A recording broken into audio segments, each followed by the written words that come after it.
warahmatullahi wabarakatuh. Perkenalkan, nama saya Ninda Syarahmawati dengan nomor presensi 8 dari kelas 11 TJKT 1. Di sini saya akan menjelaskan bagaimana cara membuat CRUD yang ada di sini. Pertama-tama saya akan menjelaskan apa aja isi dari CRUD yang ada di sini. Yang pertama ada tambah user. Tambah user ini adalah from untuk menambah user. Di sini kita akan mengisi ID sebanyak 5. Bebas saja ID-nya.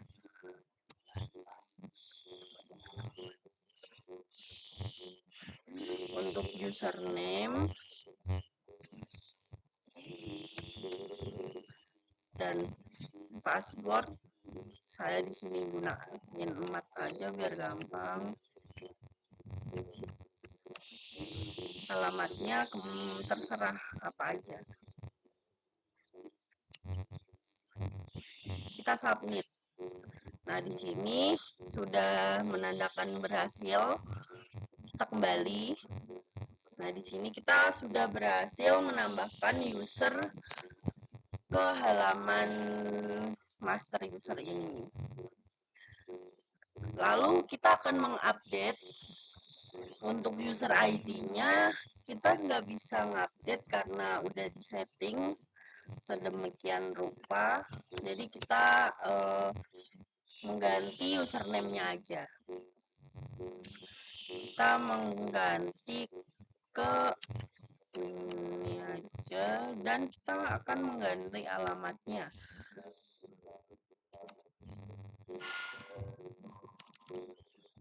Kita submit dan berhasil diupdate. Lalu kita kembali. Nah, ini sudah berhasil diupdate ya teman-teman. Lalu kita akan mencoba untuk delete. Nah, di sini ada sebuah tag mungkin dan kita ditanya apakah Anda yakin akan menghapus user dengan ID 88 ini. Lalu kita klik OK dan berhasil dihapus. Nah, kita langsung aja ke pembuatannya. Yang pertama kita memerlukan models. Kita harus membuat sebuah tab, membuat models. Models ini bisa diartikan sebuah tabel yang akan dimigrasi kepada database. Ini user ini adalah sebuah tabel yang nantinya tampil pada database dengan atribut ID, username, password, dan alamat.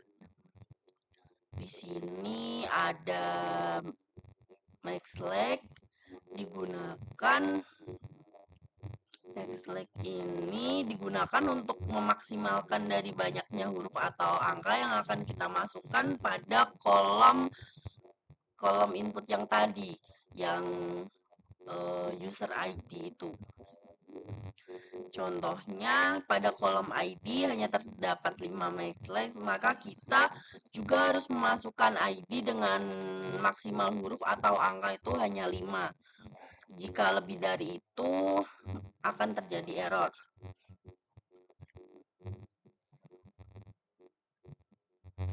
Terus jika kita sudah membuat models ini, kita akan memigrate agar tabel ini tampil pada database. Untuk menampilkan models ini pada database, kita membuka terminal, lalu ketik python manage.py.migrate, kemudian di enter.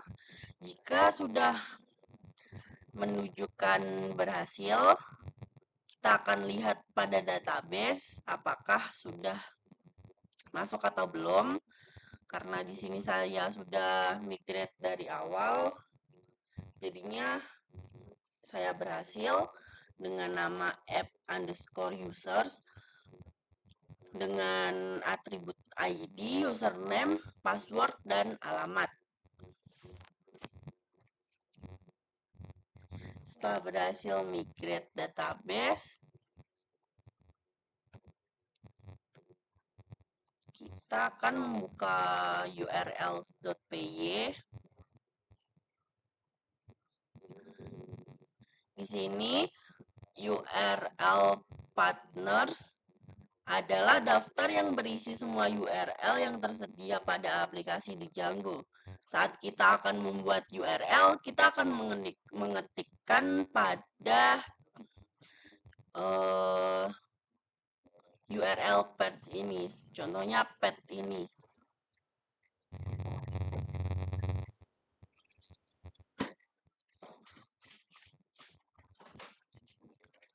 Di sini path merupakan fungsi yang digunakan untuk menentukan URL dan view terkait. Karena kita menggunakan path, maka kita harus import terlebih dahulu menggunakan from the django.urls import path. Nah, jika ingin memanggil path, kita ketik di from.views import tambah user.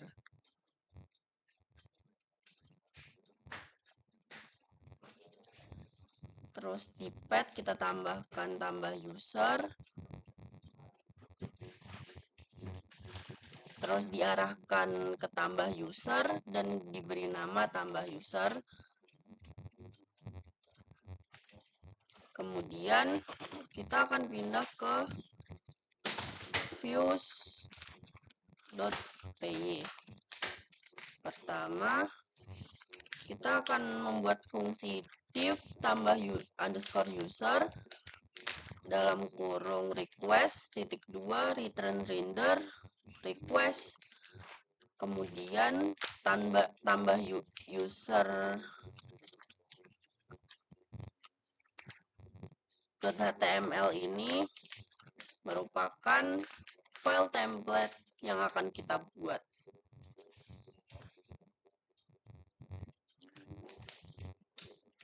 Kita akan masuk ke tambah user.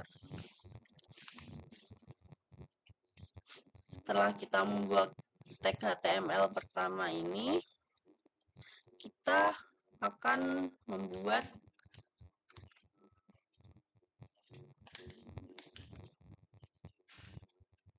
atribut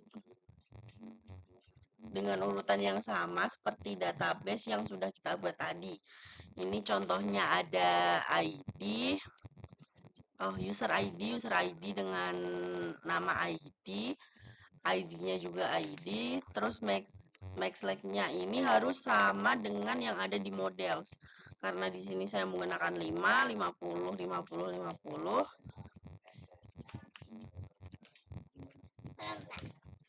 Ditambah user ini saya juga sama menggunakan 5, 50, 50 dan 50, 50. Nah, masukkan password lagi dan ini password 2. Password 2 ini hanya digunakan untuk mengecek apakah password yang kita gunakan pertama kali sudah benar atau belum. Jika salah akan terjadi error dan jika benar akan berhasil untuk melakukan submit. Untuk button submit, kita menggunakan button type submit, dan untuk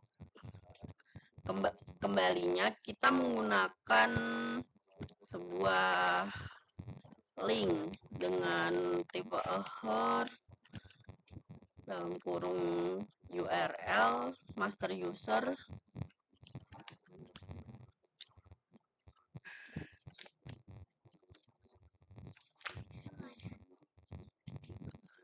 Jika kita klik button kembali ini, nanti kita akan diarahkan ke halaman utama, yaitu halaman master user. Jika sudah, kita akan membuat function post user. Oh, enggak, kita ke ini dulu, membuat pet dengan ini post underscore user, diarahkan ke post underscore user dan namanya post user. Terus kita ke view buat function post user.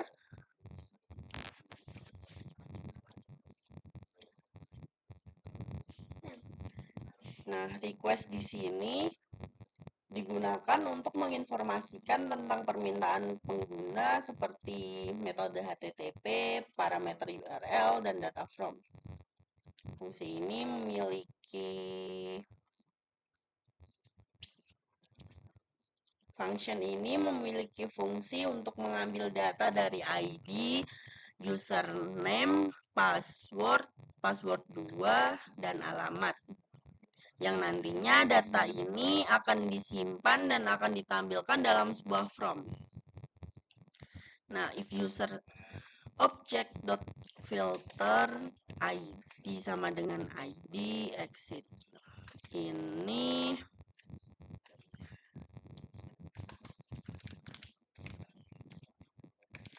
berfungsi untuk memeriksa apakah si ID ini sudah ada pada tabel user atau belum.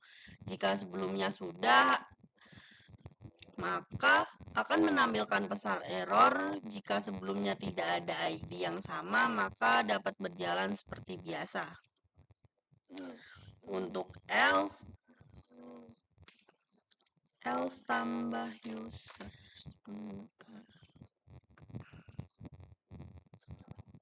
Coklat travel.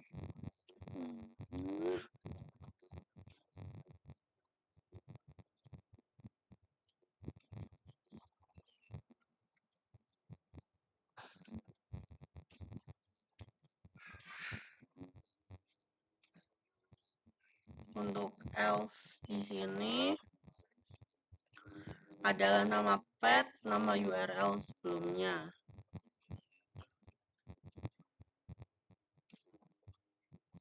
ID sama dengan ID.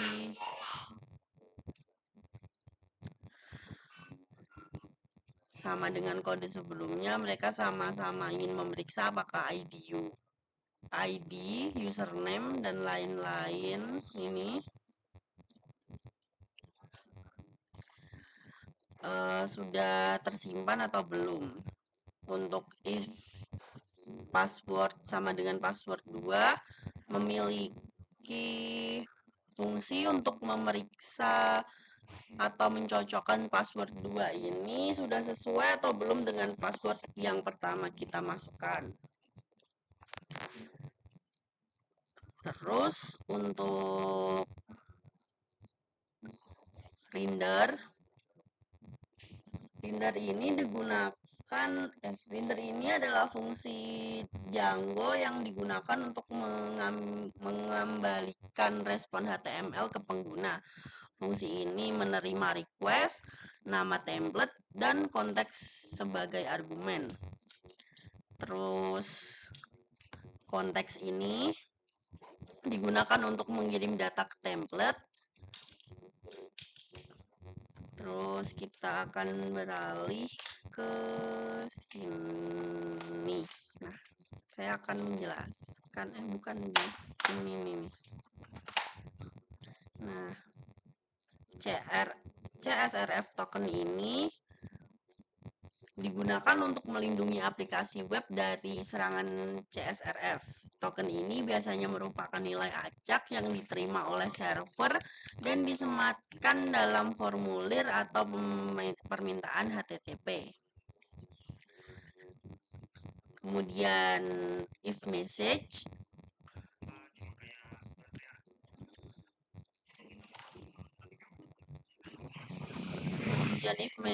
adalah sebuah konstruksi yang biasanya digunakan dalam pengembangan web menggunakan kerangka kerja Django atau beberapa kerangka kerja lain yang menggunakan template engine serupa dalam konteks Di Django message adalah variabel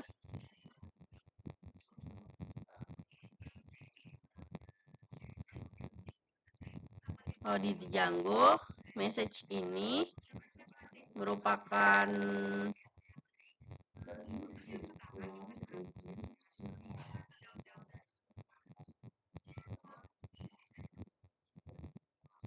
variabel konteks yang digunakan untuk menyimpan pesan-pesan yang ingin ditampilkan kepada pengguna seperti pesan sukses, pesan kesalahan, atau pesan peringatan. Sedangkan untuk for message in message ini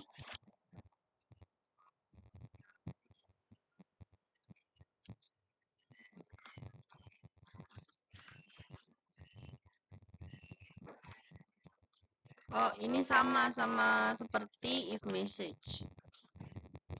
And for ini digunakan sebagai tag penutup.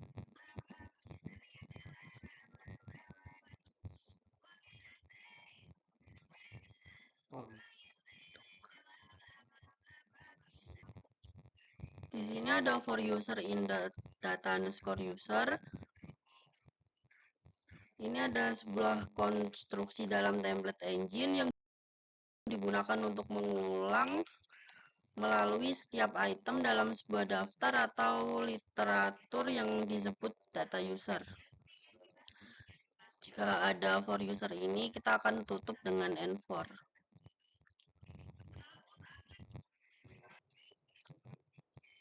Sepertinya itu saja yang bisa saya jelaskan pada video kali ini.